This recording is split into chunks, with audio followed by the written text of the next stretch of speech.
আমাদের এই আলিপুরে প্রতিবারই এই সময় মেলা বসে থাকে। তো আজকে আমরা সবাই মিলে দেখতে পাচ্ছেন আলিপুরে মেলায় চলে গেলাম। হ্যালো গাইজ, আসসালামু আলাইকুম। আপনারা কেমন আছেন? আশা করি আপনারা ভালো আছেন। আমি ডলি ব্লগ ফেসবুক পেজ তো থেকে। এই তো আজকে আমরা সবাই মেলায় চলে গেছিলাম, আমি, বর্ষা, নায়ক ভাই, ডলি। আজকে আমরা যারা মেলায় গেছিলাম তার মধ্যে যে গেটাপে ছিল আমার নায়ক ভাই। তো এই তো আমরা সবাই মিলে এখন ভ্যানে উঠে পড়লাম। তো এই তো আজকে আমরা এই প্রকৃতির সৌন্দর্য দেখতে দেখতে আমরা যে কখন জামাই মেলায় পৌঁছে গেলাম আমরা নিজেই জানি। আমাদের এই আলিপুরে প্রতি আশ্বিন মাসের শেষে এই মেলাটা হয়ে থাকে। এই মেলার নাম হচ্ছে জামাই মেলা। মেলায় ঢুকতে এত রকম আসার দেখে আমার তো জিভের জল চলে এলো। বড় কষ্টের বিষয়, মেলায় অনেক রকমের জিনিস ছিল কিন্তু আমরা তেমন কিছু নিতে পারিনি। শুধু আমার মেয়ে মেলায় যাবে বলে জেদ করতেছিল বলে আশা। তো এখানে অনেক রকমের পাপড় ছিল, আরো ছিল অনেক রকমের মুড়ি মশলা। আর এদিকে ছিল মেয়েদের অনেক রকমের কসমেটিক। এগুলো খালি দেখে হয়েছিল, একটা কিছু নিতে পারিনি। আসলে আমার হাতে তেমন টাকা ছিল না, সেই কারণে কিছু নিয়ে দিতে পারিনি, আমিও কিছু নিইনি। শখ জাগেছিল একটা মেলায় যে কানে দুল নিব, তাও নেওয়া হলো না। তো এদিকে অনেক রকমের কানের দুল ছিল, একটু একটু করে দেখতেছিলাম। আর এইদিকে নায়ক ভাই মেলায় যে এত পরিমাণে প্রশংসা পেয়েছে তা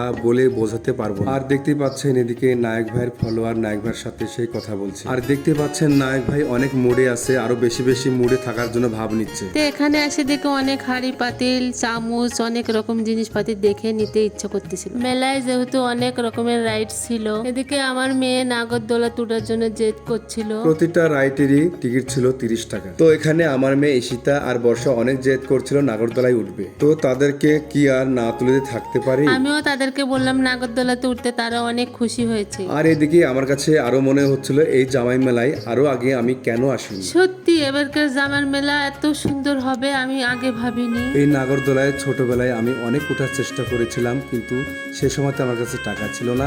আর এখন দেখেন আমি অনেক বড় হয়ে গেছি, কিন্তু আমাকে এখানে উঠতে আর ভালো লাগে। আসলে এটাই বাস্তব, তাই না? কি আর করা। আর এদিকে দেখেন নায়ক ভাই কত খুশি। আমরা নায়ক ভাইকে বললাম নাগরদোলায় ওঠার কথা, নায়ক ভাই কিন্তু উঠবে না, সে ভয় পাচ্ছিল ওটা ছিঁড়ে পড়ে যাবে তাই। আমাদের বিকাল বেলায় মেলায় আসার কথা ছিল, কিন্তু আমরা রাস্তায় গাড়ি পাচ্ছিলাম না বলে আমাদের যেতে দেরি হয়ে গেছে। আসলে আমরা মেলায় কিছু নিচ্ছিলাম না, শুধু শুধু ঘুরে ঘুরে দেখছিলাম। যেহেতু আমার মেলায় যেতে সন্ধ্যা লেগে গেছিল, সে কারণে মেলার ভিডিওগুলো আমরা ভালোভাবে করতে পারিনি। আর এদিকে পুরা মেলার মানুষ তো নায়ক ভাইয়ের গেটআপ দেখে অবাক। আর নায়ক ভাই আমাদের সাথে এই প্রথম মেলায় গিয়েছিল, তাকে কি না খাওয়ালে হয়? তাই নায়ক ভাইকে গরম গরম আলুর পাপড় কিনে দিলাম। এদিকে দেখেন নায়ক ভাইয়ের কিন্তু দাঁত নাই, অনেক কষ্ট করে আলুর পাপড় গুলো চুষে খাচ্ছিল। আর এই জামাই মেলাটা কিন্তু অনেক বড় মেলা, আর এই মেলাতে কিন্তু আপনারা যারা আসেননি সবাই আসবেন। আর এদিকে তো আপনাদের ভাবিকে নায়ক ভাই বারবার বলছিল, ভাবি জিলাপির দোকান কোথায়, জিলাপি খাবো গরম গরম। সেই জন্য নায়ক ভাইকে জিলাপির দোকানে নিয়ে যাচ্ছিলাম। আর এখানে অনেক রকমের জিলাপি ছিল,